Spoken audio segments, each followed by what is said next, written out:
So I want to color the diamond. I've never done diamonds before, but some crystal. So let's see how things go.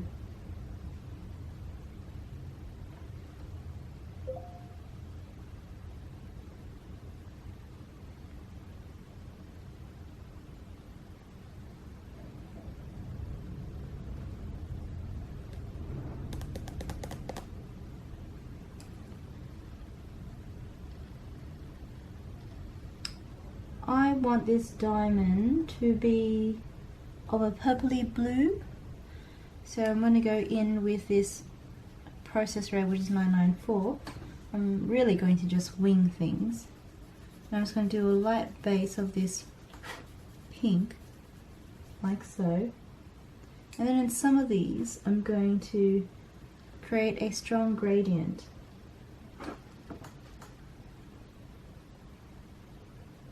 Here we'll just do it quite light and fade it out.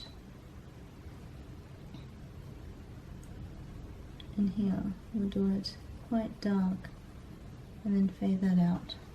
I want to go in with a blue, which is 1024.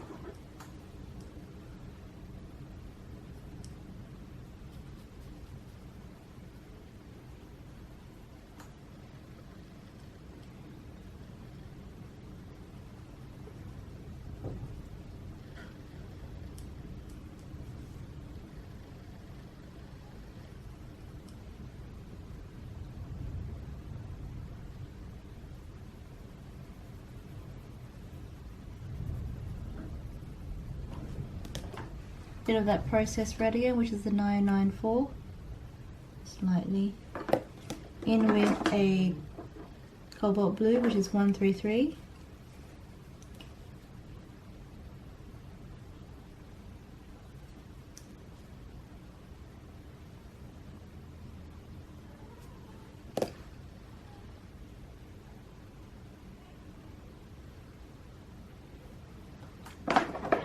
in with the 109,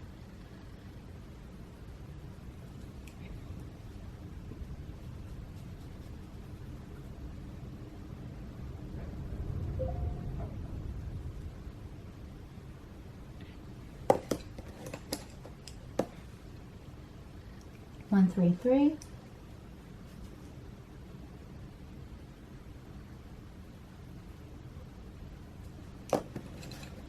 994,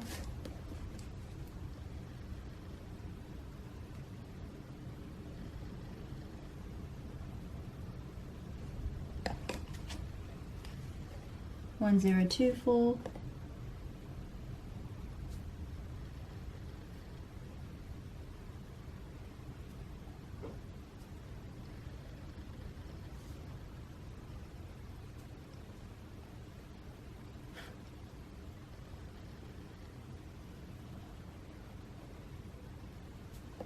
and then in with white,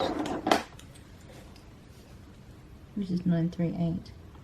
In small circular motions, we're just going to blend all these colors together.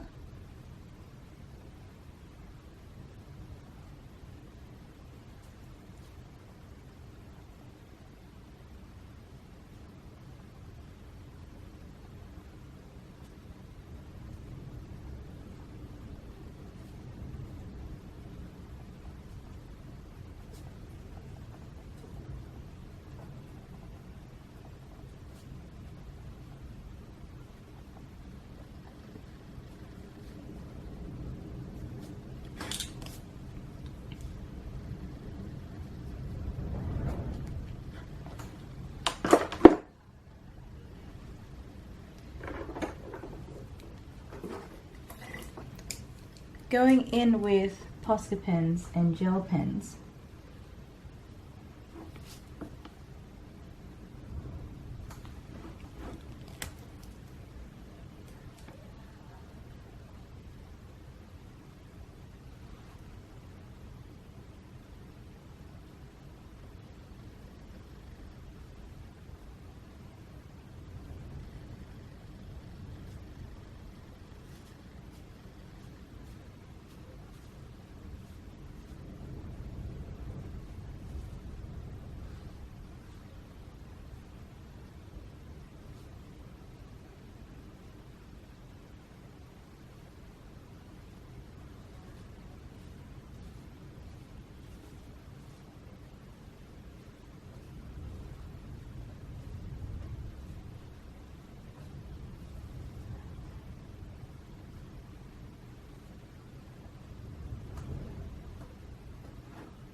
So I'm going to fill one of these in white.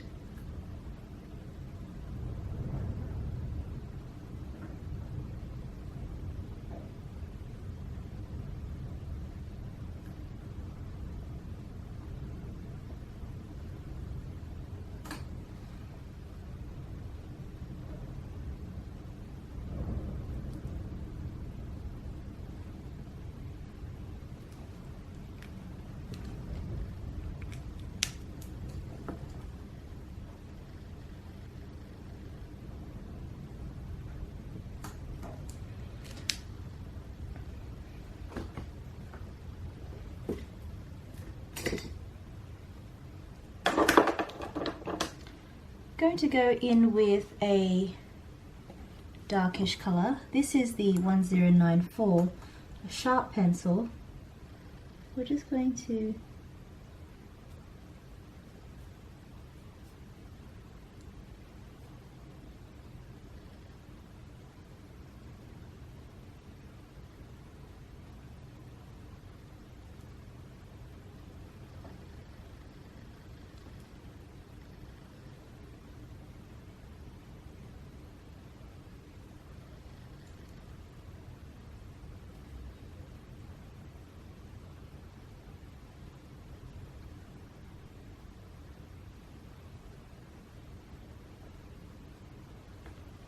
and then let's go in with that blue, which is 133.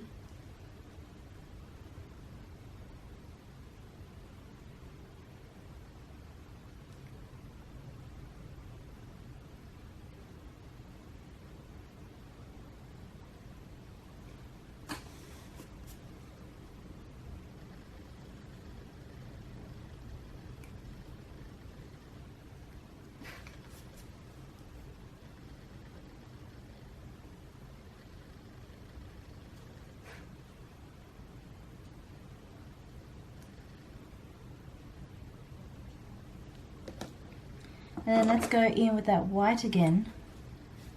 Just put white in small sections.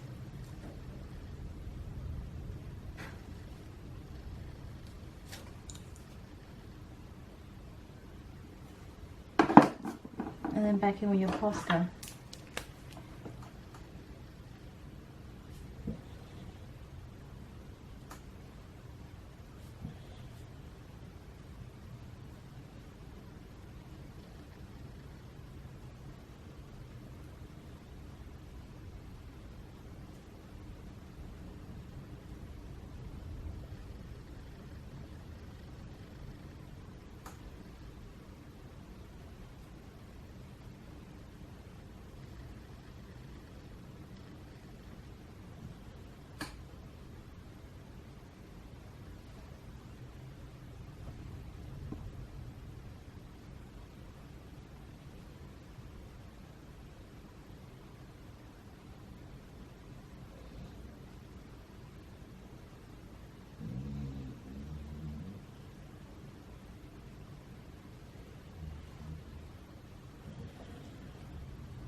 Alright, that's my diamond. Now I'm going in with a Posca pen to highlight my little golden beads. You don't have to do this, but I like to do it.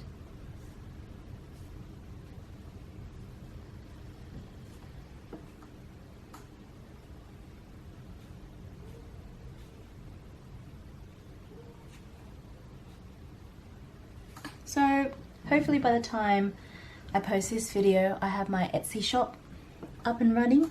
I've done a couple of illustrations and I've showed them to viewers on Instagram, and the feedback is positive, and so I might start drawing some illustrations to place onto my Etsy shop as well.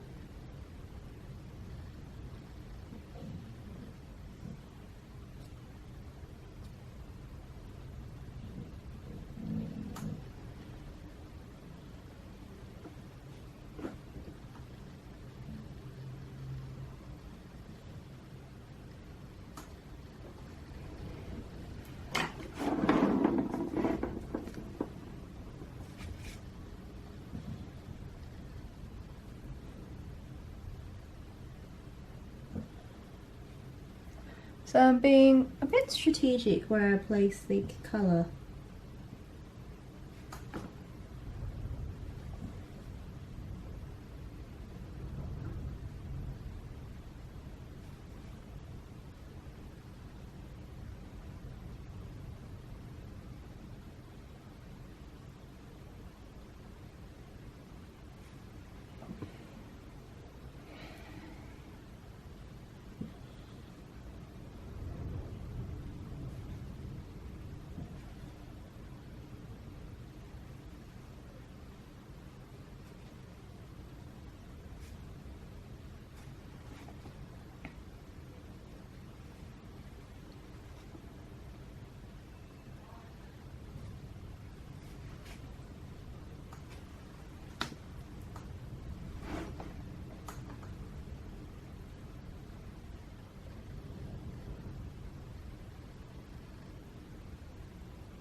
So I put my lighting there. I actually want to go in with this metallic gold pen I have. Let's see if it does anything. Oh, I don't know if I like it.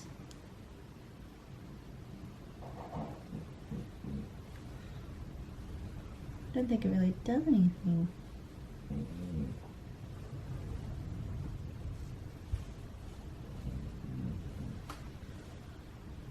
Oh, it does a bit of something. It's a bit darker than what I hoped.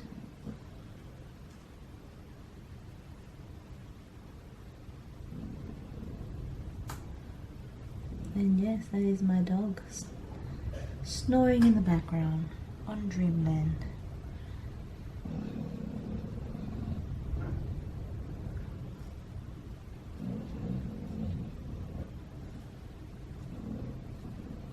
Happy for you to mute if you find it annoying.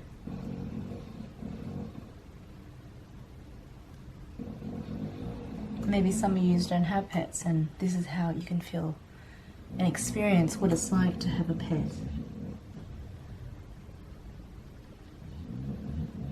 I'm sorry, I'm just staring at him because he's just so oblivious. This is what he does when I'm working as well. He just snores. So if you can imagine, if I'm in a meeting, it can be quite funny. Thank God I don't do many client meetings. I'd have to explain to them who the snoring is.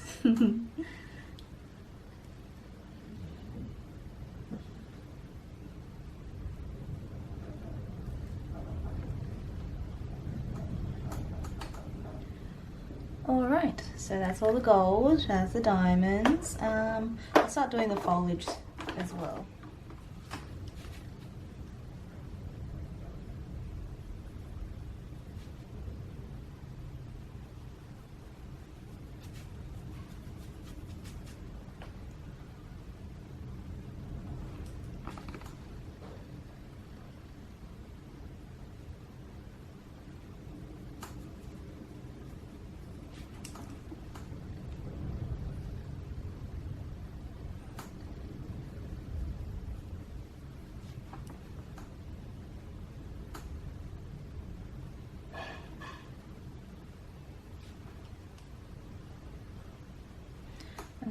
So the next color you want to go in with is the 923.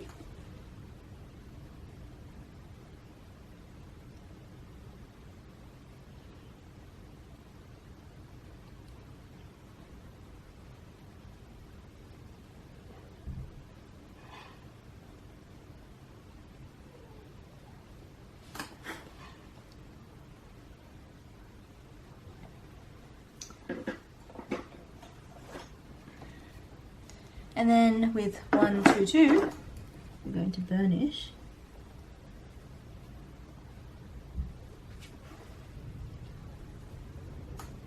I need more contrast, so we're not going to do that. Let me see if I can test it with something else. I think maybe an orange, but I don't want to go too orange. Let's try this vermilion. Yeah, that's the color. I think someone just woke up from his nap. I think he has a bit of sleepy eye. I can tell by the way he's behaving. Alright, I was just talking about my dog if you didn't catch on.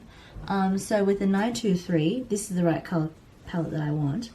You want to go over that dark color, blend it into the center where it's lightest, burnish where it's darkest, and then feather it in. Then what you want to do is just soften it all, go in small circular motions, get like a texture like this, and then you go in with that pale vermilion, which is a 921, and you burnish the whole thing. Now, do I want to put in some white? I haven't decided yet, but while we're here, let's just try it, see how we feel. You know, I don't want any white because I feel like there's a lot of white already, but I do want maybe like a yellow. So with 1917, let's just burnish this and see how it looks. I think that's amazing. So this color is really connecting and complementing the butterflies on the face. So let's stick with this color component, just the 4 colors. Actually, it's just the 5 colors. And we'll go from there. Actually, no, we're getting rid of the 1, 2, 3. Okay. Yeah, so 4 colors, and that is 937, 923, 921, and 917. So those are the colors that we're going to use for little toadstools. I think that's what they're called. And so yeah, so let's just, since I've already showed you the close-up detail, let's just go through the process and attack our toadstools. And in view.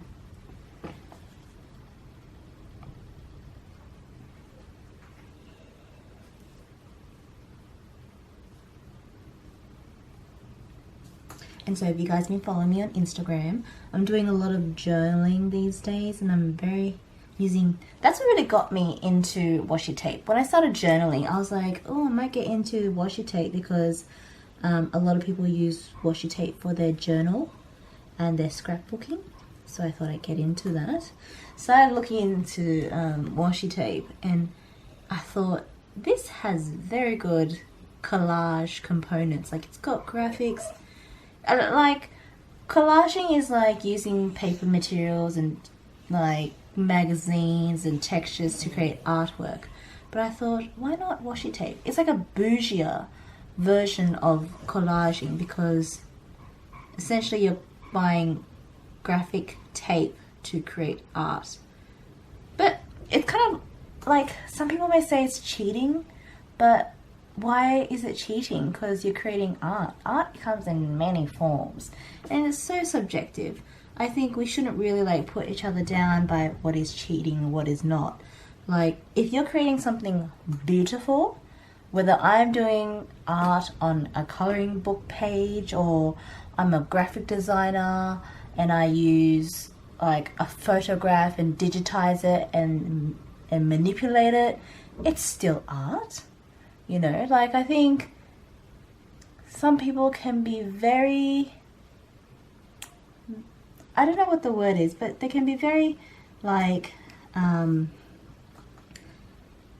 it's like black and white to some people, but art is grey. There's like many grey, it's definitely grayscale. Like, anyone who thinks art is black and white, it is not.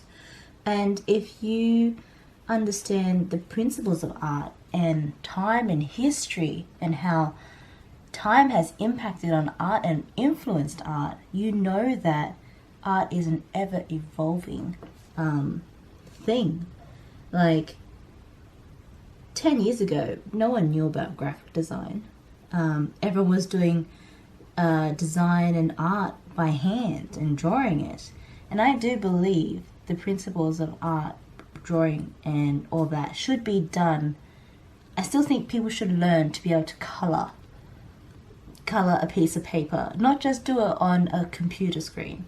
I'm a graphic designer, and I think the classics, the traditional forms, is important to learning principles of art. This is me just waffling about, like, you know, art principles and design principles in general, but, you know, I think that, you know, traditional forms of art is what is the foundation of creativity, but creativity is very grayscaled in what format it is exported, or the outcome is. It can be on a computer screen, it can be physical, it could be like digital in the cyber world, or I don't know, like, you don't know where things are going to go with technology these days. And if you looked at the past, it's just always been growing and changing, and, you know, we should look forward to the future in terms of art and design and development with be optimistic and open-minded. You know, that's the word. You need to be open-minded when it comes to art and design. You know, like, your audience grows and changes through time. Different things influence different people, because people have different experiences, and the way that you reach them and touch them may differ based on the audience's experiences. You know, for example, in 10-20 years, that we may have an audience that's impacted by their traumas of COVID, and so we design things differently, you know, or there are some learned behaviors of a certain time period as we move forward in the future. You know, many things.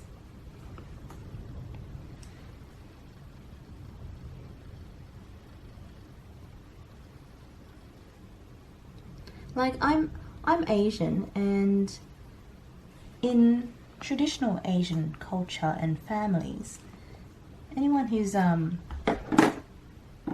art in the art industry is greatly looked down upon, because it is believed that design has no purpose in the world, and that doctors and lawyers are the way to go. Picking up 923. And, well, my parents had 8 children. I have 7 siblings. I know, but it's and I'm Vietnamese, so I'm not Chinese. It's not the one child policy. Like, Vietnamese people, I don't know. Let's not get into why my family is so big, but I have a big family, and it's great. And so, because I'm not an only child, and I don't have that much expectations to fulfill. No one expects much from me, because I was child number 6, and so I was able to do whatever I want. Blessed as that was. And so I was able to go into art. My parents noticed that when I ever was an emotional, sensitive, upset child, I always turned to the arts. I buried myself and channeled my emotions into it. But that's another thing that I don't really want to discuss a lot of parents in the Asian world don't really understand emotion, or dealing with emotions, because I guess my generation, my parents suffered a lot of trauma from the war, and so they're kind of emotionally stunted because of their trauma. Like, they had to grow up so quickly, they weren't able to, grow up so quickly to like survive, that they almost forgot their emotional psychology, like they weren't able to develop emotionally and psychologically as we do today. And so so like my parents just encouraged me to do art without understanding or helping me with the emotions. But you know, I'm an adult now, I can take care of myself. So like I was able to become a very creative person because of it, and I'm so blessed in that way.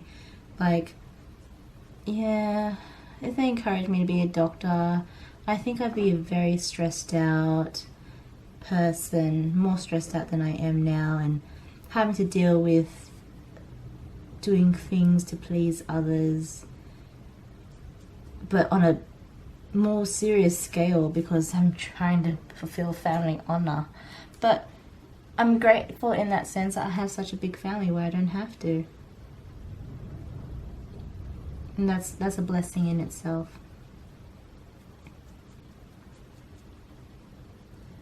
So like, I am blessed in that sense that I don't have a traditional Asian family. It's actually very modern when I think about it. My father thinks everyone in the family, both genders, should be cleaning and cooking, where in a traditional sense, the girls should clean. And that's in a lot of cultures, but my father encourages us to be quite the opposite, which is great. And it was very much equality, which was very good in our house. Like, some of the best cooks in my family are my brothers. So I think that I was very blessed in that sense. And because of that, I was able to pursue my career and be passionate about it. And I think, like, I know I have a cousin who's a dentist. And growing up, she had to hide her colouring materials in a secret book. You know, one of those books with the cutout holes in it? She had to hide her materials in a secret book because her mother didn't let her colour or do anything creative, because she wanted her to be extremely smart and focused on school. No, she did become a dentist. But to think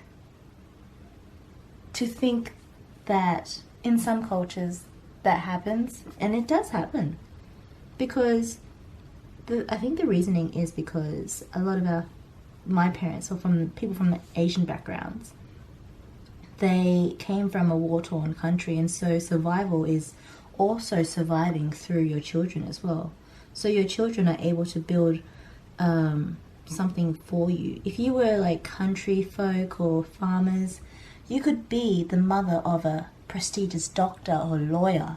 And so, in a sense, in the new world, our parents were able to build a new life for them.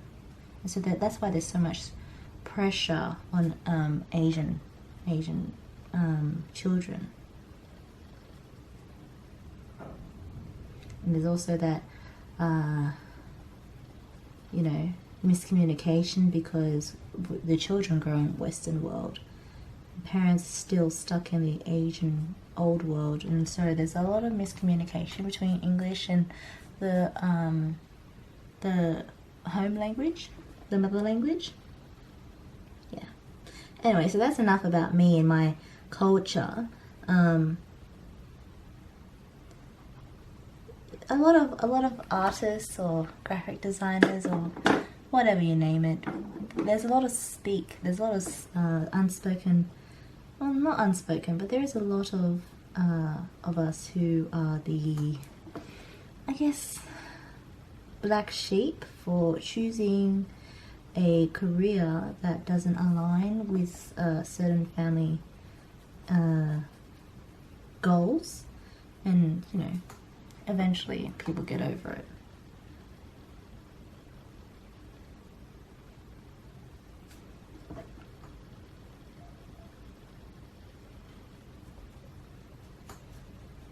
And there's definitely success in the art world these days. I think now, as the other generations are getting older, the market for creativity and expression is growing and changing. Art is being more invested. Social media is being more publicized. So there's this other platform for artists. It's a great time, you know.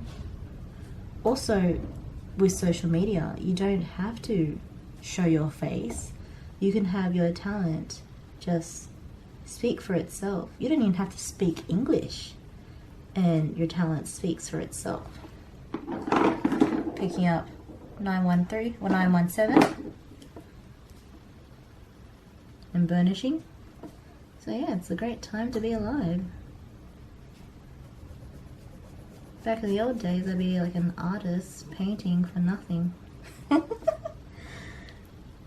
know, like if you were the Renaissance time of Da Vinci, it was a poor man's job considered then, an artist.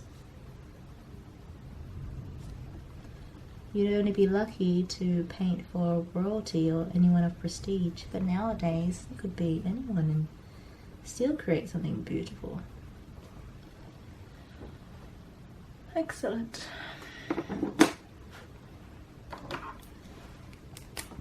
Posca pen.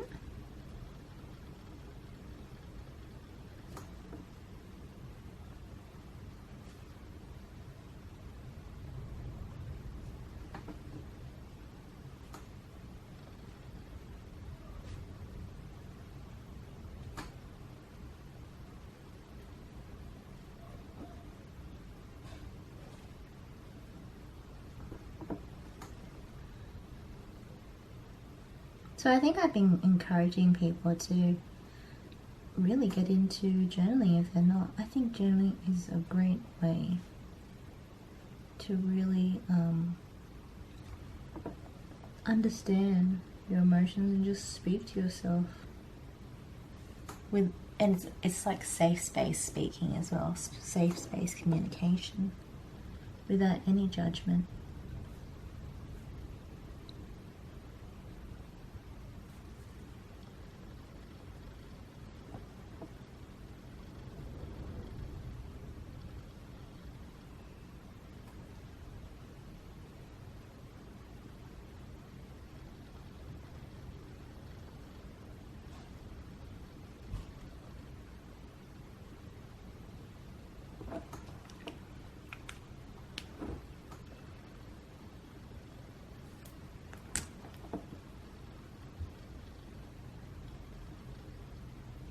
Oops, I missed one.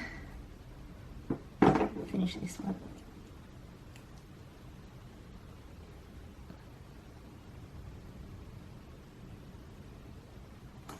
Anyway, I think I've had enough of my jibber jabber. Let's just get down to business. 921.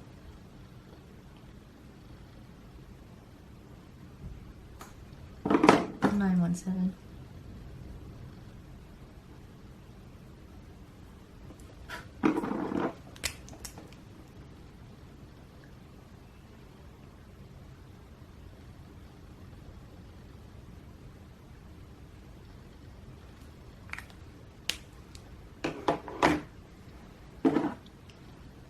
Alright, we are going to do our little berries. First starting off with 937.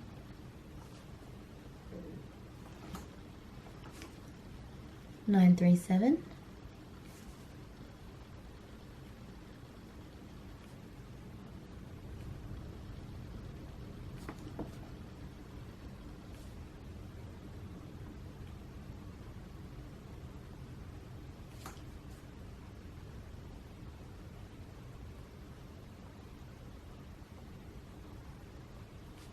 Now because they're so small, we're just doing outlines of them in this color,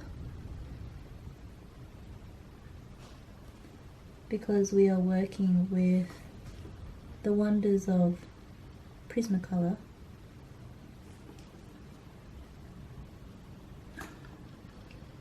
Things can be a bit more forgiving.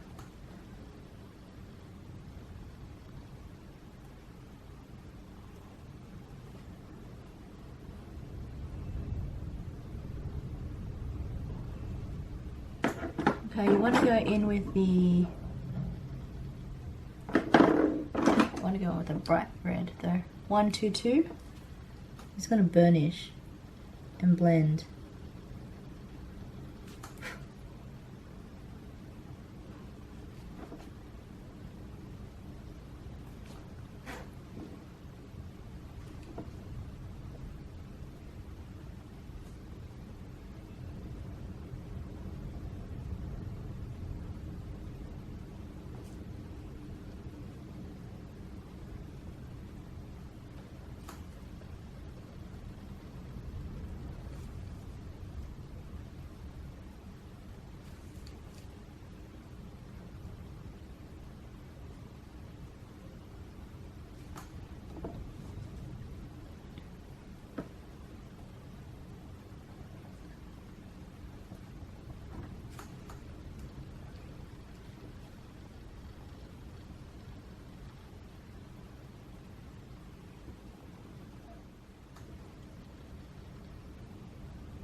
In with a Posca pen, only in some of these.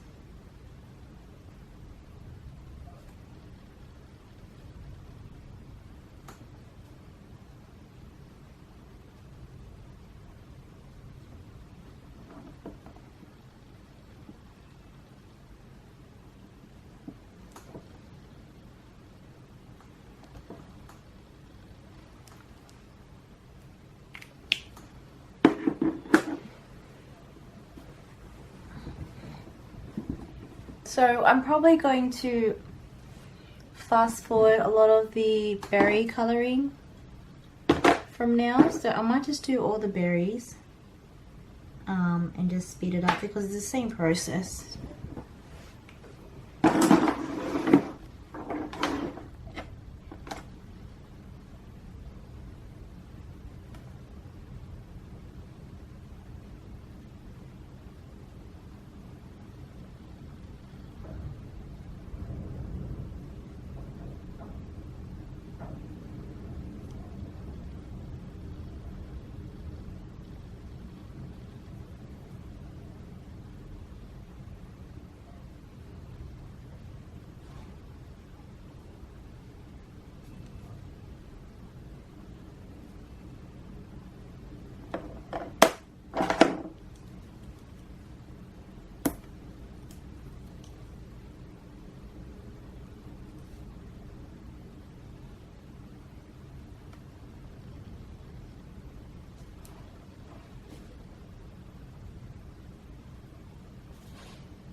going in with white.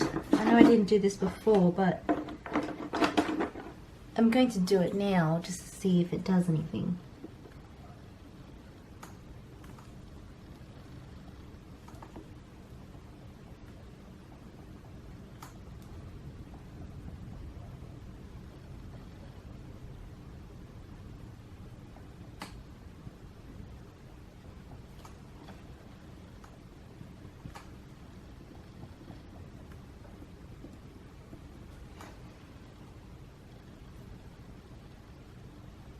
I don't like it.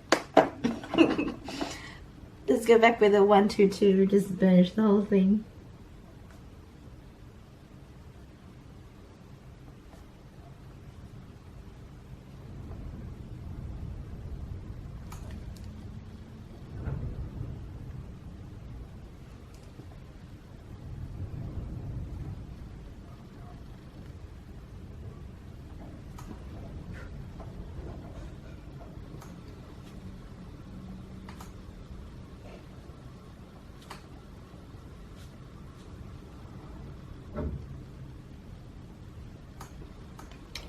No, maybe I do like it, but I don't know. Okay, we're gonna do a bit. I think it's more like push and pull. So we go in with a bit of white, and then we go back in with that 122. So let's see. Yeah.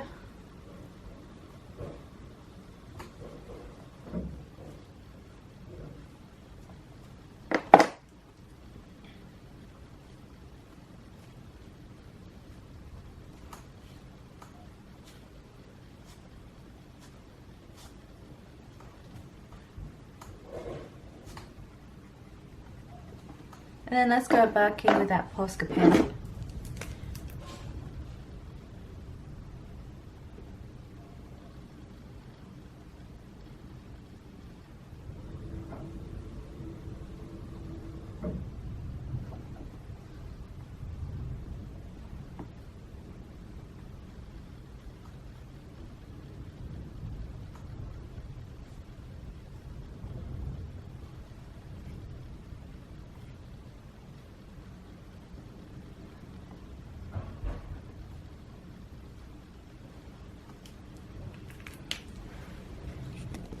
Okay, and we are back. We're going to do mushrooms again. So we're going to finish off the bigger ones. And we'll probably do... I might mix up the colour palette so it's not always this one. I'll try and do a variation of mushrooms in different colour tones. Okay, we are back, and yes, we are doing the mushrooms, and we're doing a combination of colours. I'm just going to wing it and just let my creative energy flow. So we're going to start off with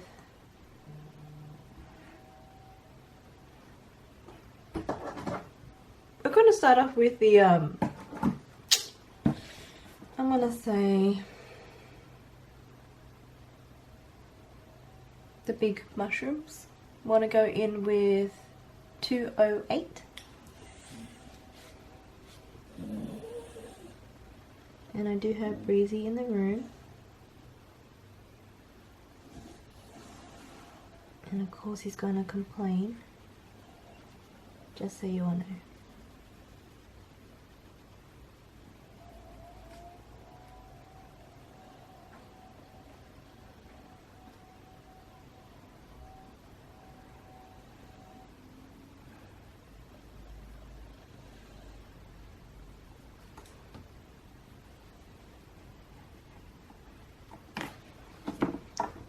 So I'm not using my smudge glove, so I'm just going to use the mouse pad because I left my smudge glove with my iPad in my other room and I'm too lazy to go grab it. But this works exactly the same. You can alternate between a smudge glove if you like. A smudge glove will physically protect your hands, whereas this one just elevates your wrist up. So of course, because it elevates your wrist higher, you're less likely to smudge your arms. But it also allows you that nice cushion to lean on and press into if you need to.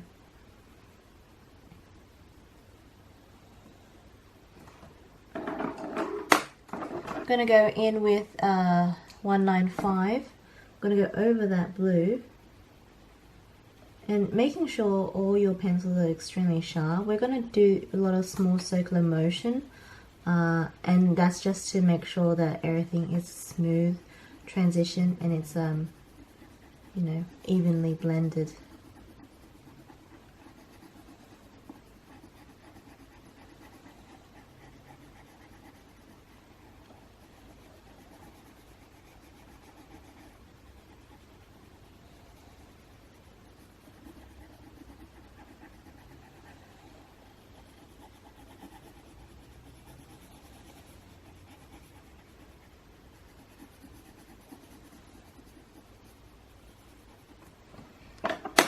Going in with 923.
Rotating your pencils with one sure that it stays sharp. Keeping the pressure not too hard because you don't want to snap that lead. I often do that a lot when my pressure isn't controlled properly. So rotating your pencil, being conscious of how much pressure you put down is very important, or else you're just going to snap the lead. And when working like this, it's so important to have a sharp pencil because, you know, the blend will look so much better when you're working with a sharper pencil. And you are able to access more detailed areas with that point as well.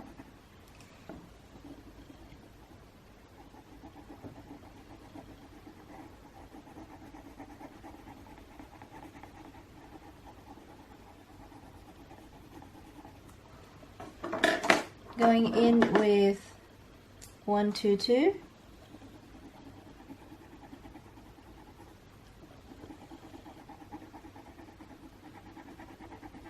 Now I looked it up, toadstools really are only in one colour, but we're just going to do different types of reds, different types of oranges and things like that. And who knows, like maybe a lot of these toadstools, they're not always the same colour red, they're different types of colours of red, or shades of orange or red or yellow or whatever. But they generally are red, and I can imagine like different climates they may be a slightly different colour, whether it's a bit of like a sunset colour here or maybe like a definitely bright red. Yeah. But sadly no, there was no blue mushroom or purple mushroom or purple toadstool. It was just red. So it's red.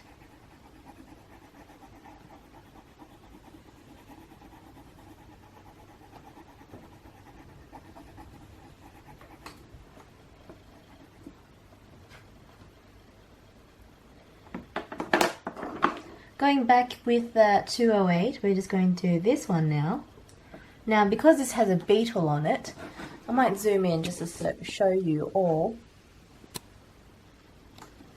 We're going to create a shadow beneath the beetle with this blue as well.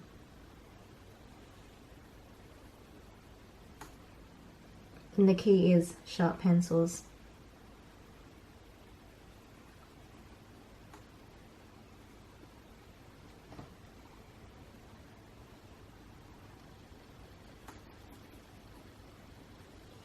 This one I'm going to focus more on a seamless transition. As you can tell, the other one, it wasn't that seamless.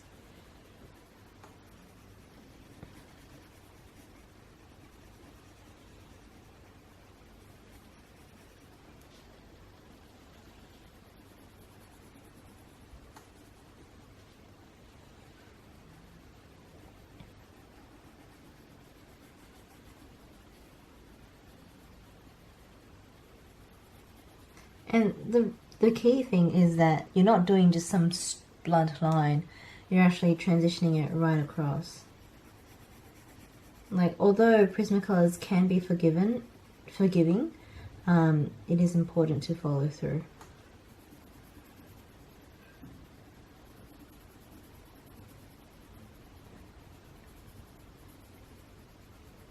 And I wouldn't beat yourself down on if it's not perfect either, because, you know, I never do things always perfect, and I think there's no such thing as perfect in the end. So, you know, you just do what you enjoy and just be conscious, and that's it.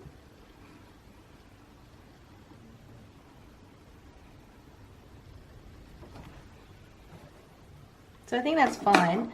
I want to go in with this pomegranate, which is 195. This one we might put more of a more orange in here.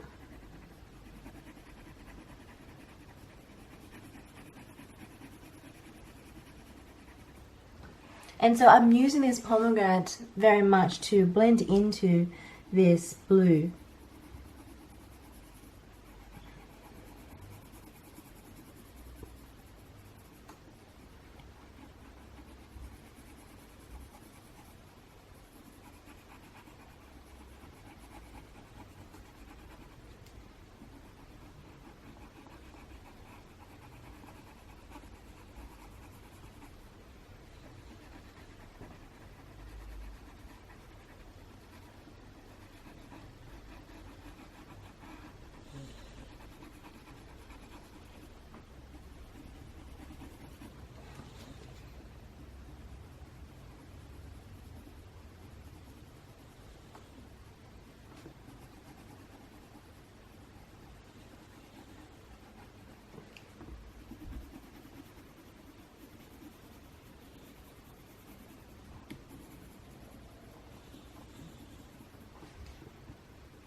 Okay, now you want to go back in with that 923.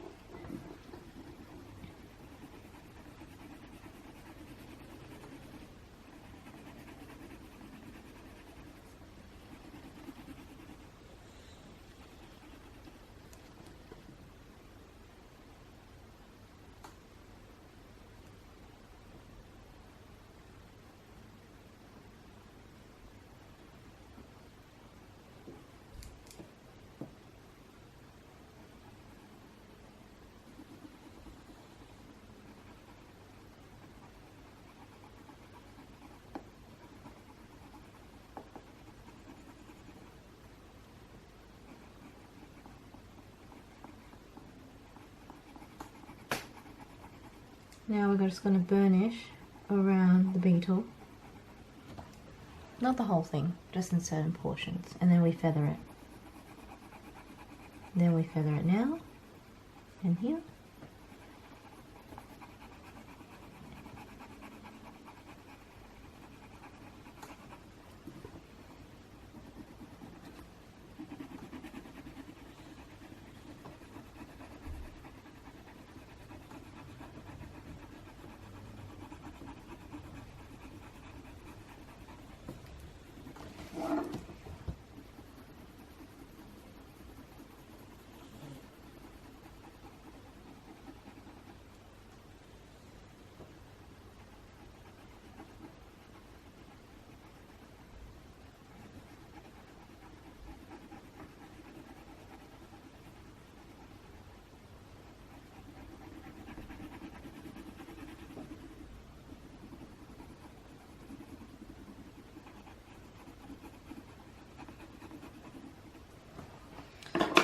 Now we want to go in with the 122.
Then we go in with 921.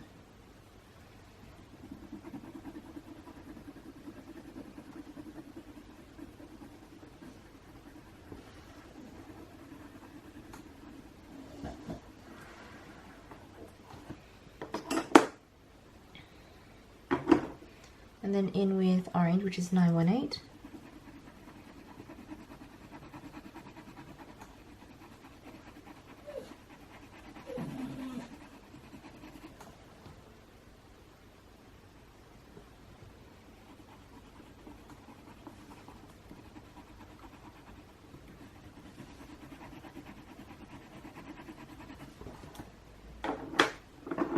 And then in with 118.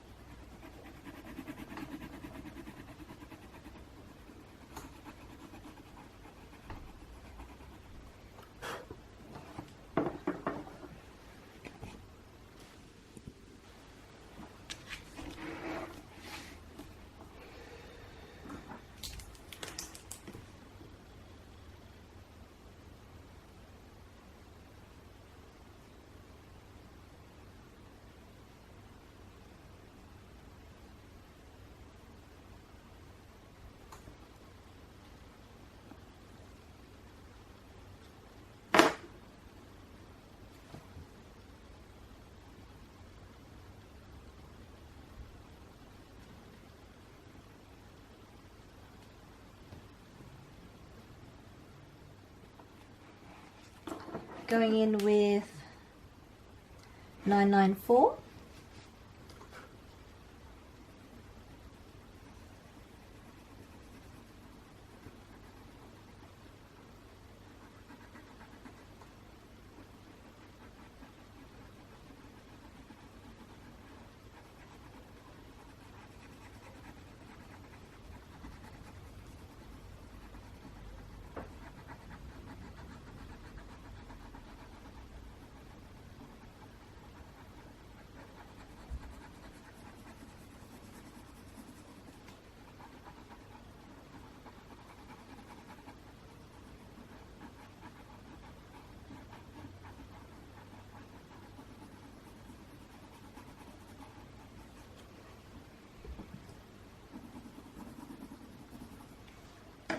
We'll go in with the 923.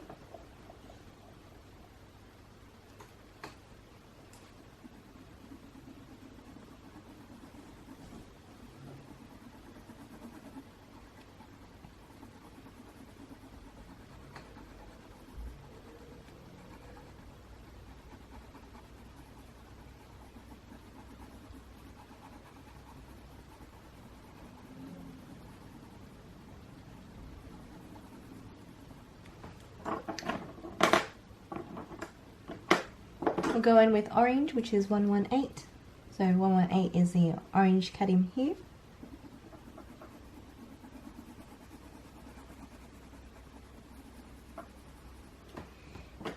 Back in with that processed red, which is 994.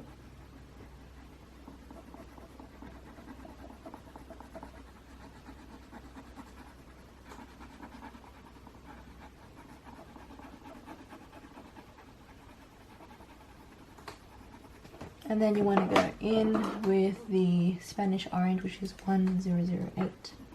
You want to burnish it.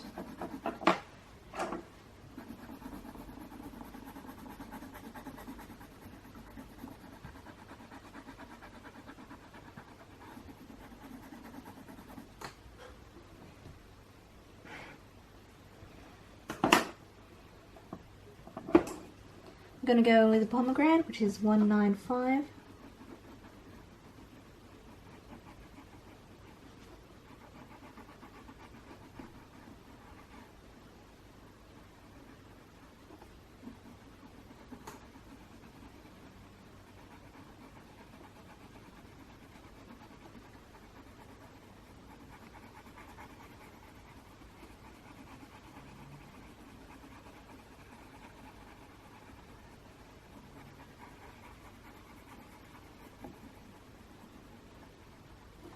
Rotate. 923.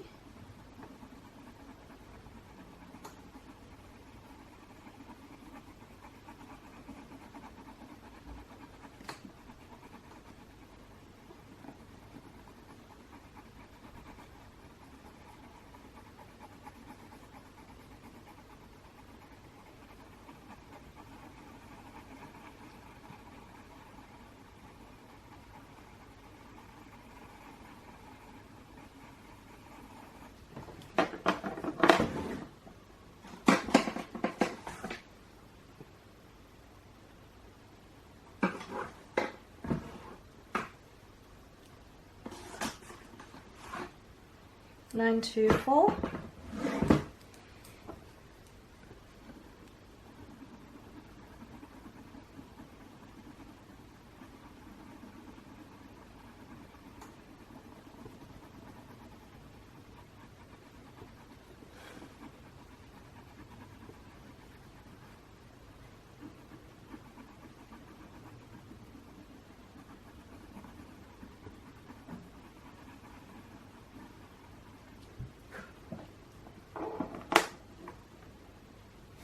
We'll go in with a white,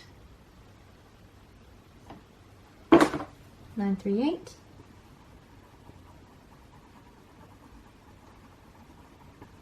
In the center and work your way outwards. I'm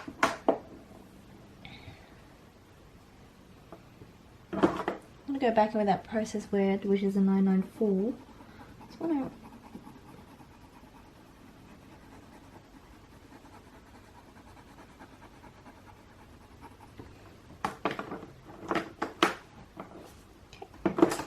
going in with the 208.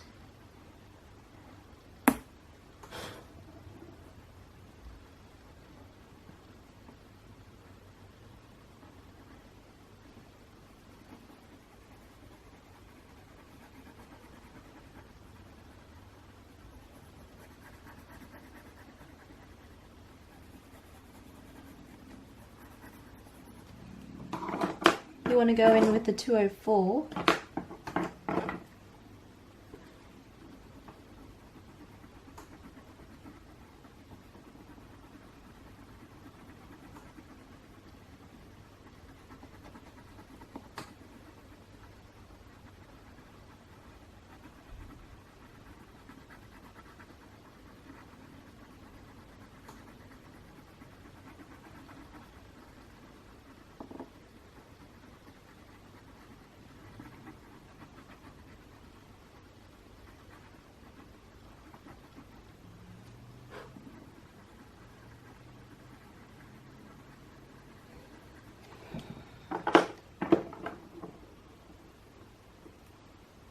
In with a 923.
in with the 924.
In with 122.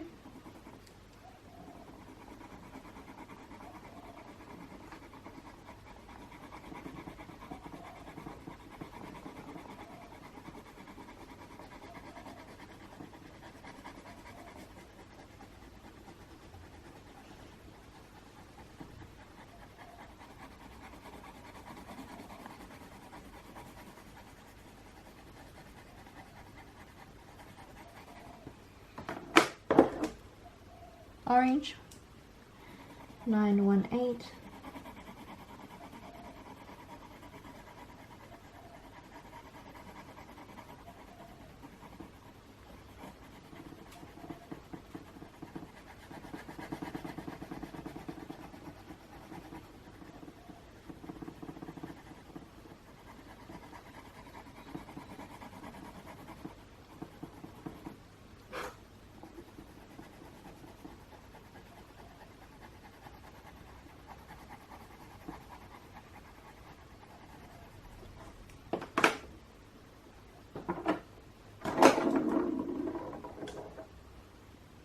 Nine 1 7.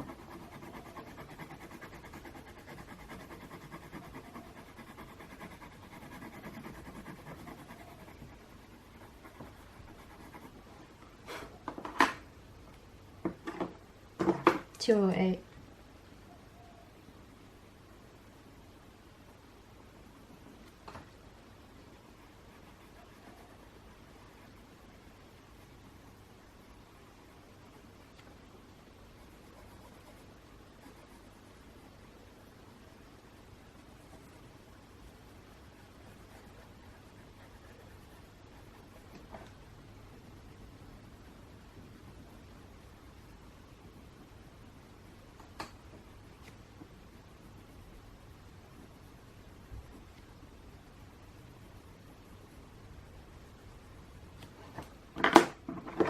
Back in with the 924.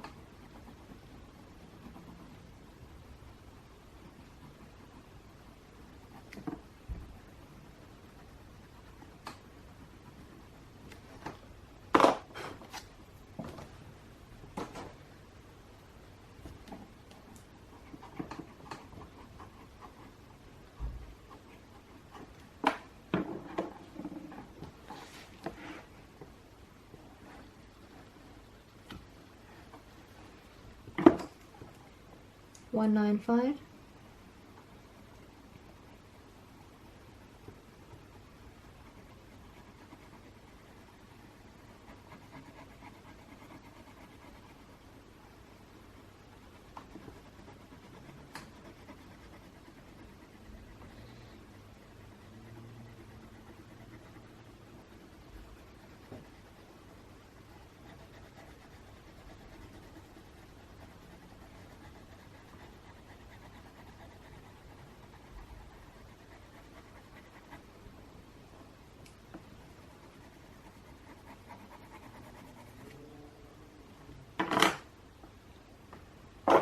in with the 194.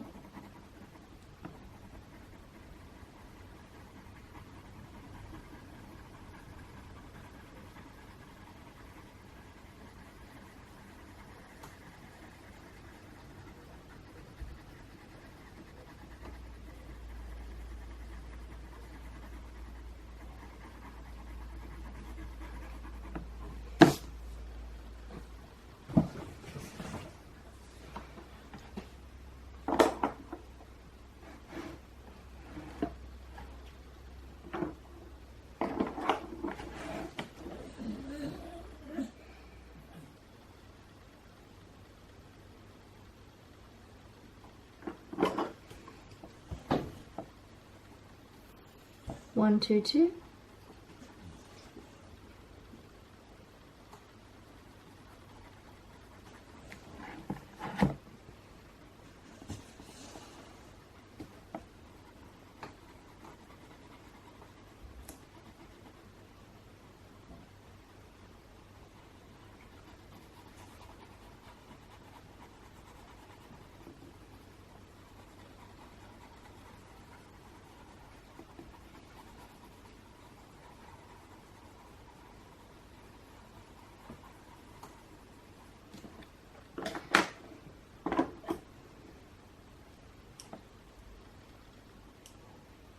Nine, one, eight.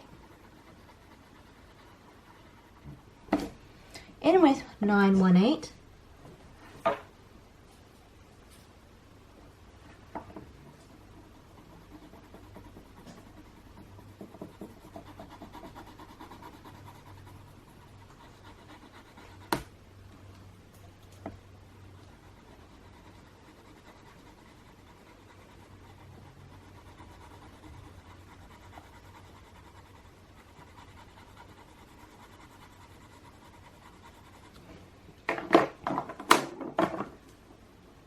And then 1003.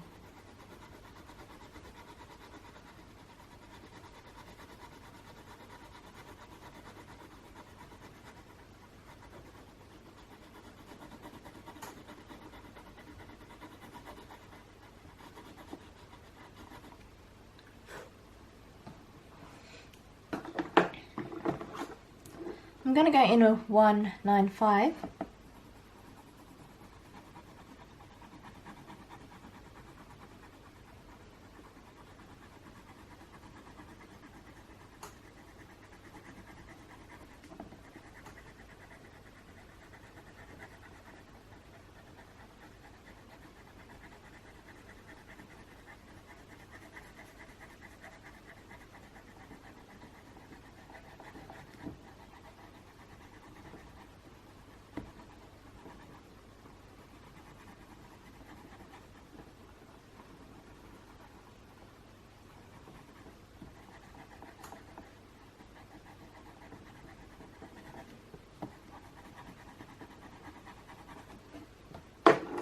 And then you want to go back in with that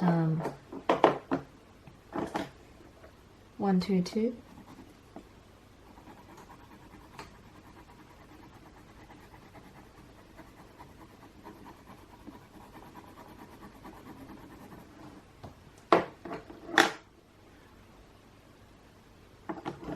You want to go in with the 122.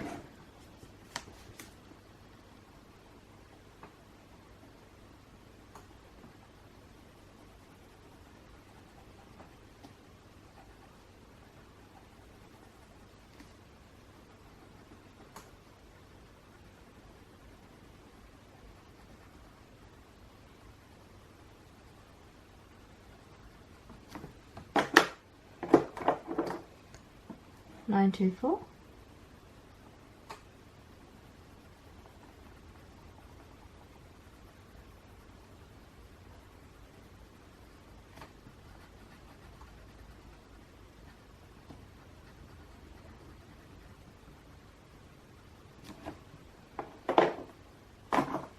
In with the 917.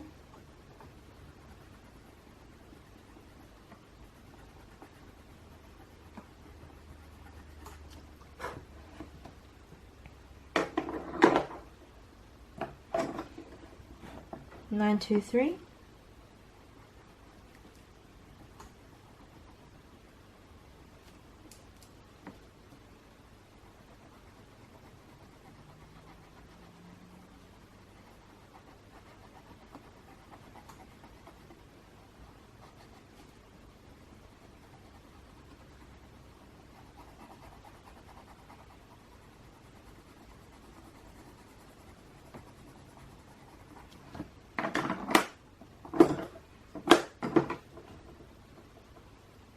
Nine one eight. I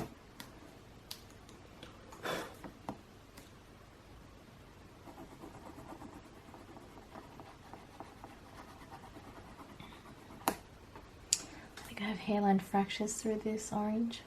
So frustrating.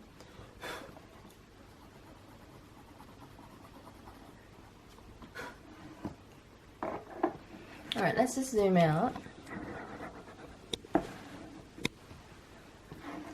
Needs more yellow, so I'm going to use this mushroom to do that. So going in with 195,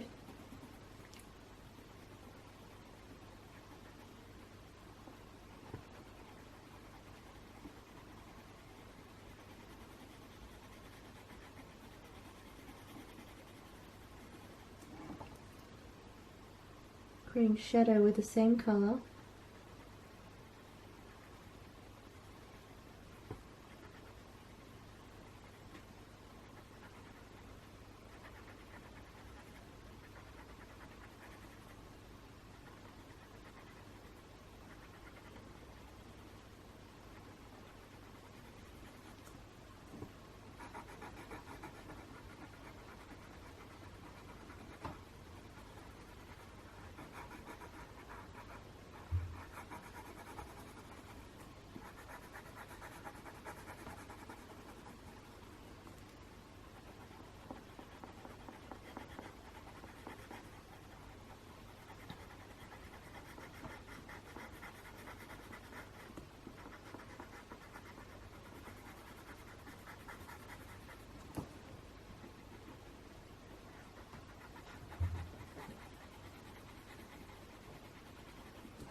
Nine two three.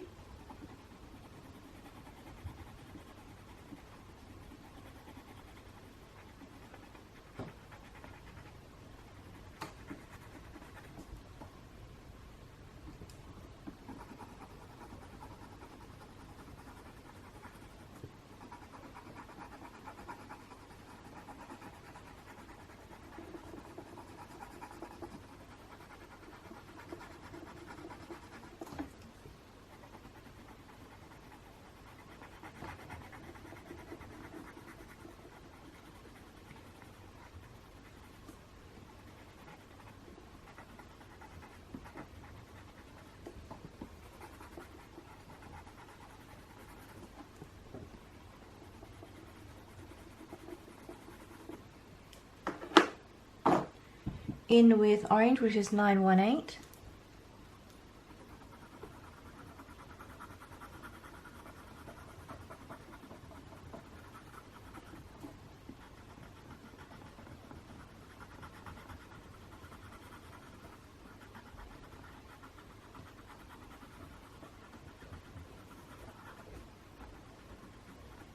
At 198, you want to burnish around.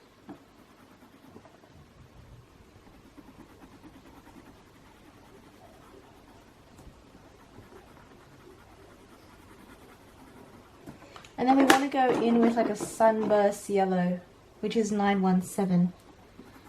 You want to burnish that as well.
Going in with 937.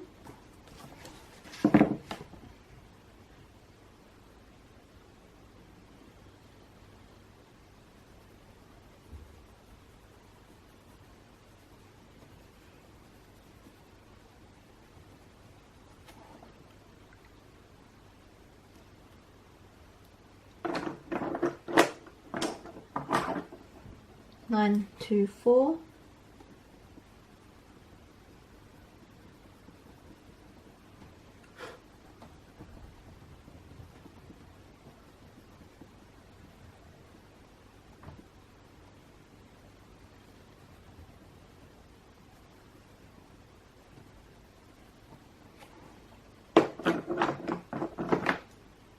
Line 1-8.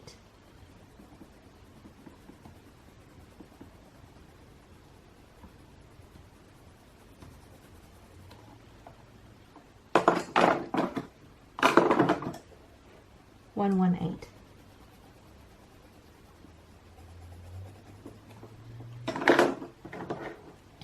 Nine 3-7 again.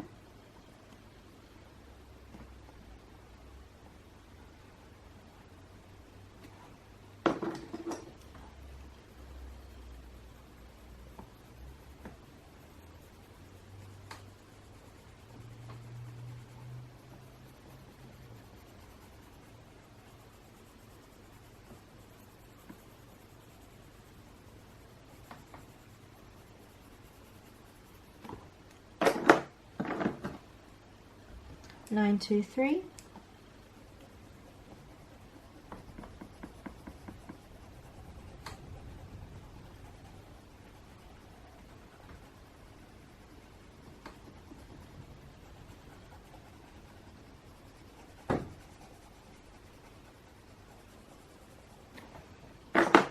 Nine 2-4.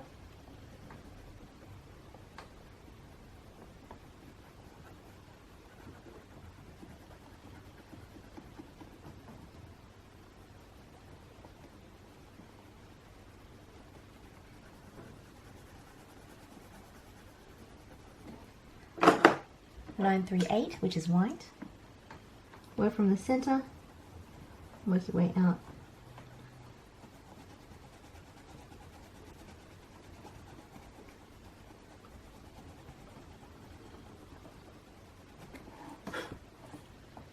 Back with 9-2-4.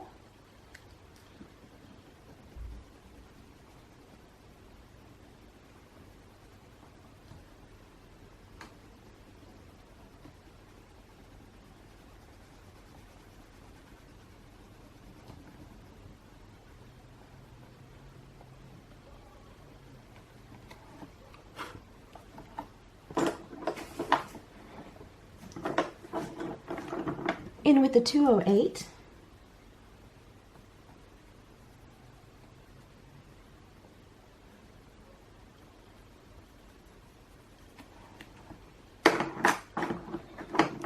And then 937.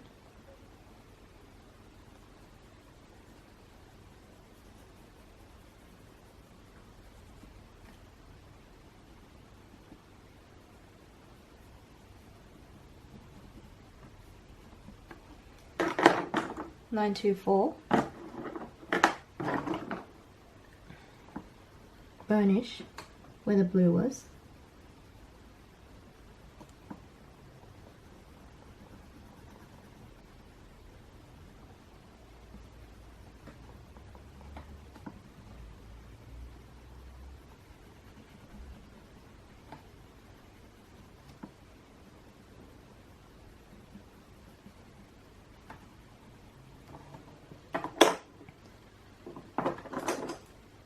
In with 118.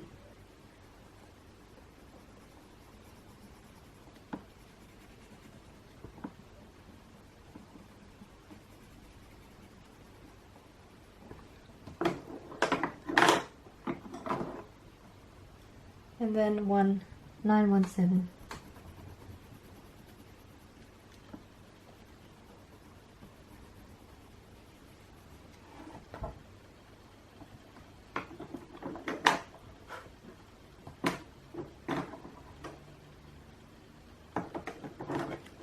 In with the 937.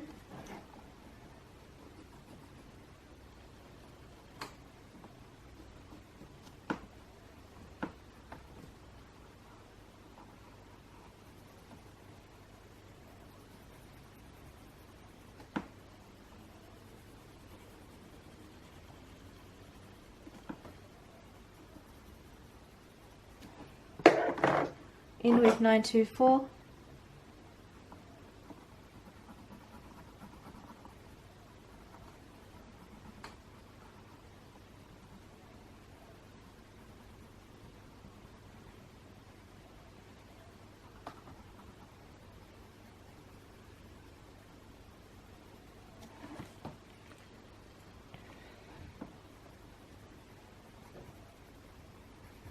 In with the orange, 918.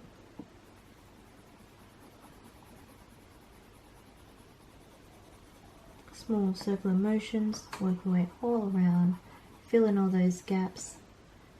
Then you want to go in with the 917. I'm going to burnish on that.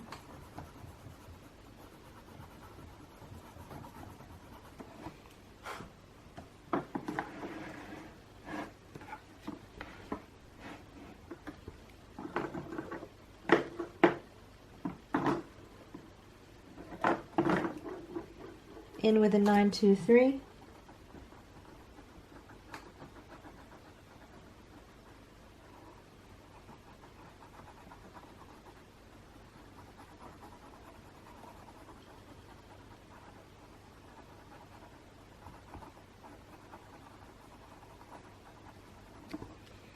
In with the orange. Actually, in with the 122.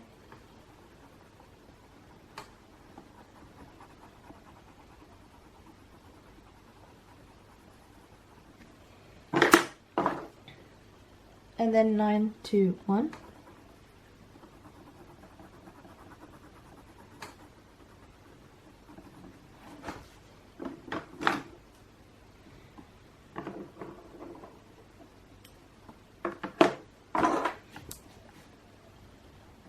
In with 924.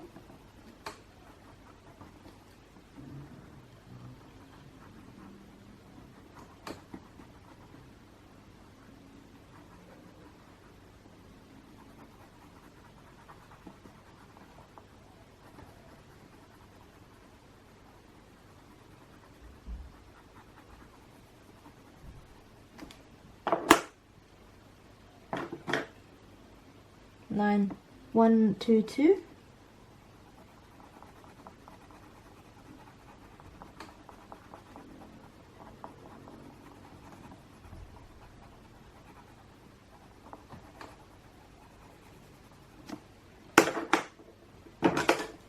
Nine, 3, 8.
Zooming out. So we're just going to do the berries. All these little red things down here. I'm going to do the rest around the page. Also going to do the red in these little plants here. So going in with the 937.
Nine two four.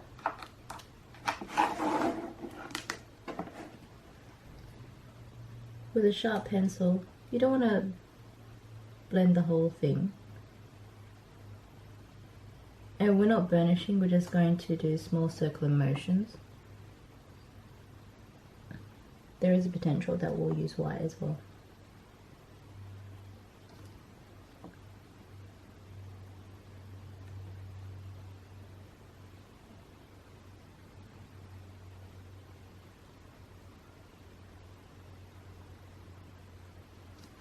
Rotating your pencil, ensuring it stays sharp.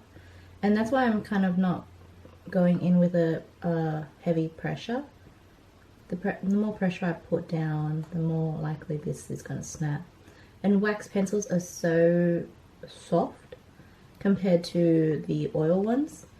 And so, yeah. The thing about pencils is I like working with wax pencils, although there aren't that many wax-based pencils these days. A lot of them are oil.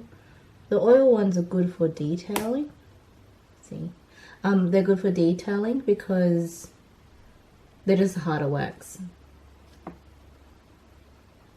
Oh, they're just harder oil. So, you know, when you use them, you get that crisp, sharp line. So sometimes it's very good to use a combination of pencils, of oil and wax. Sometimes people mix the for example, one of my tutorials recently was the Pablo's, and that's a oil base, and it was very hard base pencil, and so I do a combination with the Prismacolor black and white, which helps with blending and stuff.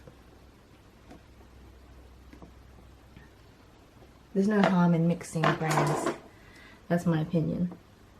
Although I generally like to keep things all in the one set. I think it's too complicated when I'm running a tutorial and mixing too many brands. So I try to keep it as minimum as possible in terms of the combinations of two.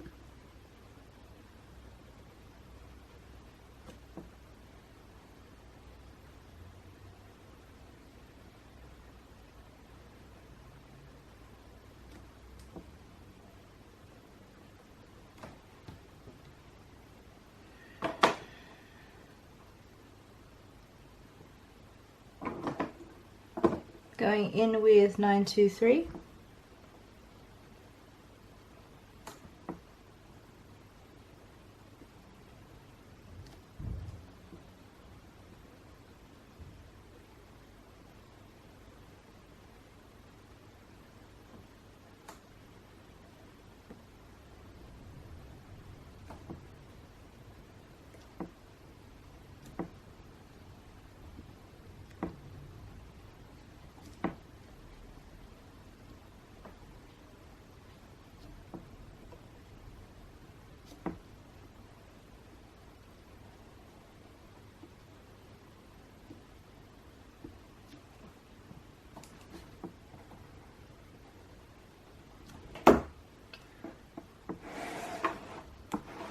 Moving up here, back in with a 924.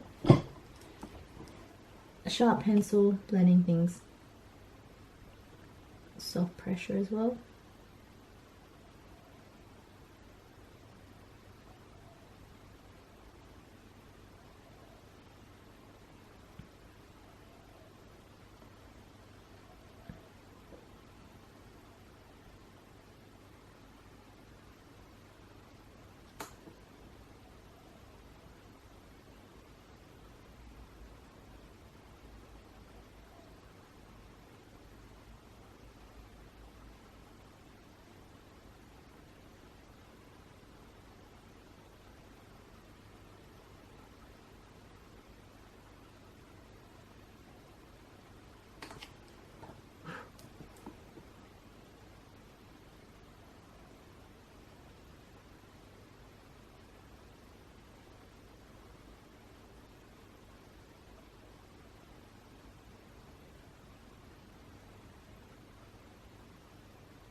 in with the 923.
I'm going to go in with a red Posca pen.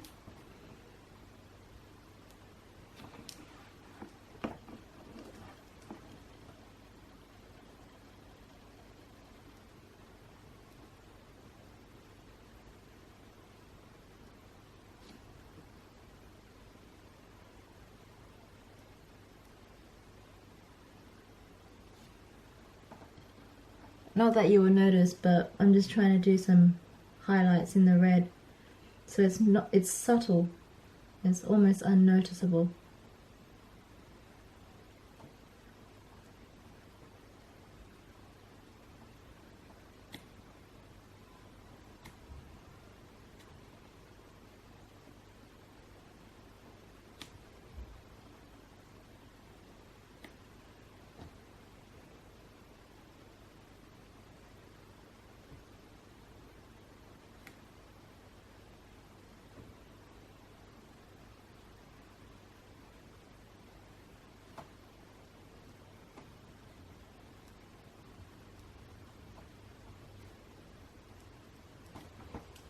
And then I'm using a combination of white and orange.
With white, I'm just doing dots.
Going in with 208.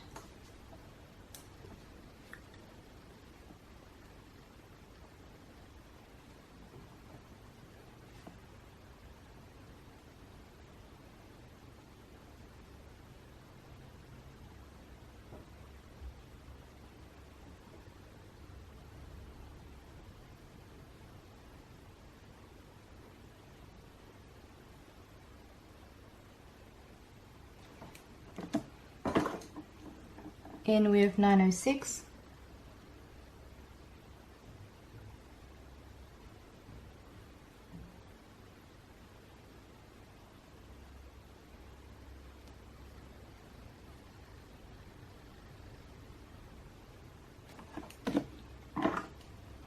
$903.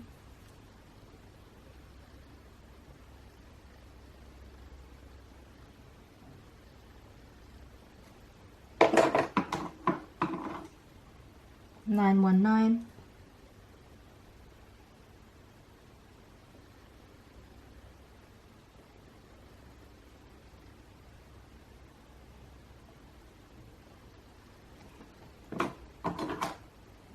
And 1023.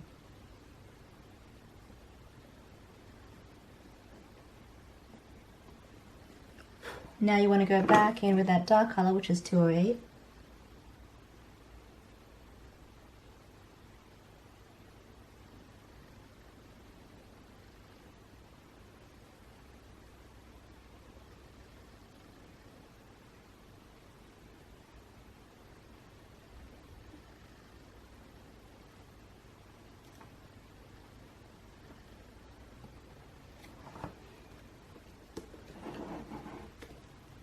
And then we just repeat the process.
So because I've already shown you this one, in terms of how to do the colors and the blending, I just want to zoom out so we can just see everything as a whole.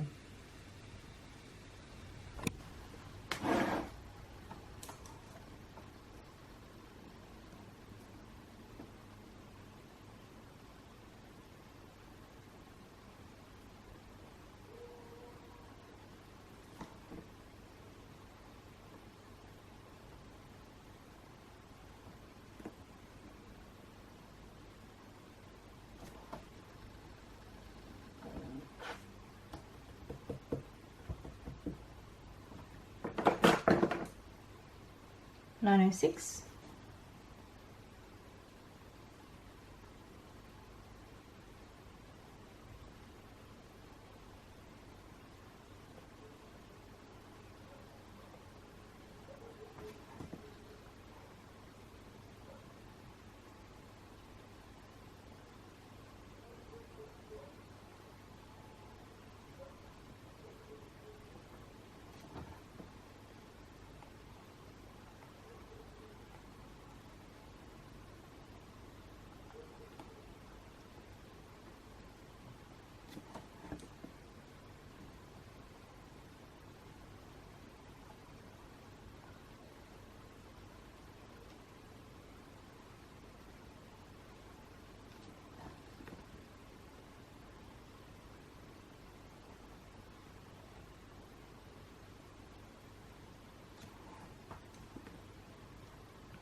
903.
Nine one nine.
Oops, I missed one.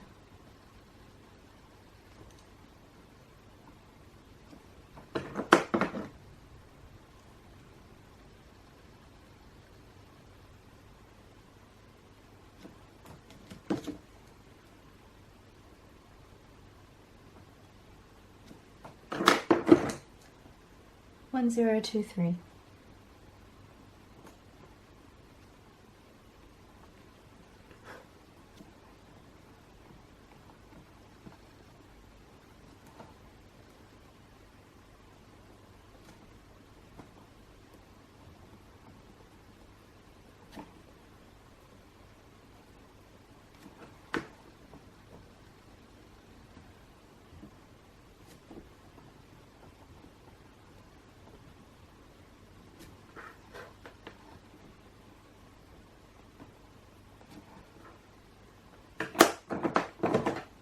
And we have 208.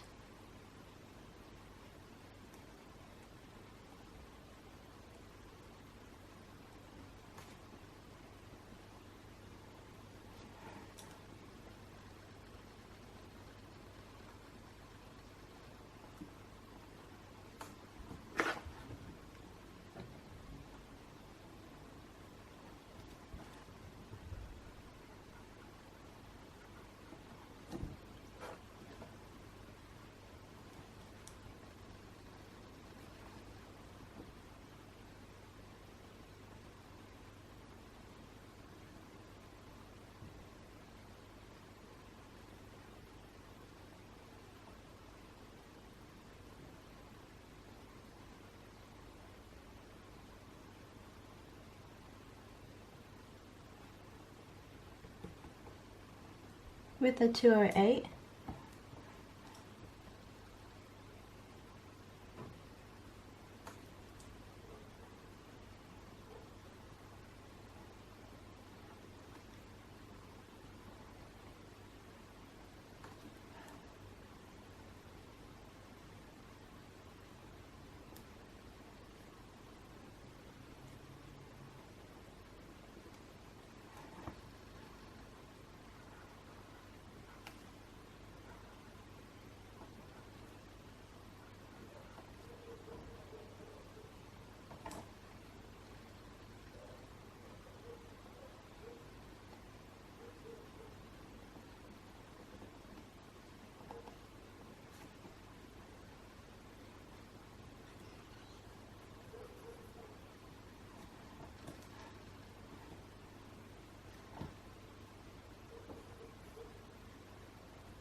Hi guys, thank you for watching part 3 of this Hanna Karlzon Daydreams colouring book. Come back next week for part 4. Remember, this is a 5-part series of this tutorial, and I hope you guys have enjoyed. Stay safe, be you, be true, and shine bright. Bye.